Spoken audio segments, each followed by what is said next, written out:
We're going to have just a very quick catch up on the actual diagnosis of the prostate cancer. And then I'm going to focus a bit on what is the mechanism of the prostate cancer, so that it makes it easier to understand the type of therapies we use. It's a hormonal cancer, so a lot of it is going to be quite targeted, really. And hopefully then we will go through an overview of the treatment landscape. And this has changed hugely since COVID. And just touch base on the results of some of the most important trials and just wrap it up with what's coming in the near future, hopefully.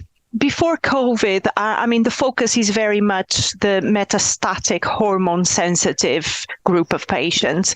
And before COVID, the standard practice and the treatment we would offer to these patients would be upfront chemotherapy, and that would be with 6 cycles of Docetaxel, which came back from Stampede trial. And, that's going back 2015.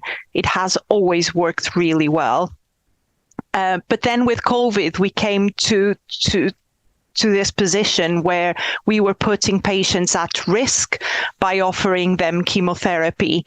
And that's when we had really hard to think about what we can do, because we know for a fact that if we leave these patients on hormones, their overall survival is decreased. That's not standard treatment anymore.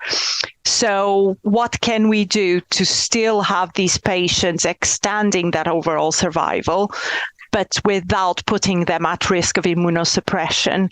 And that's where we were lucky enough to be able to use the novel anti-androgen treatments. So things like Abiraterone, Enzalutamide, Apalutamide, that all came into play. They're anti-androgens. They do not affect the immune system.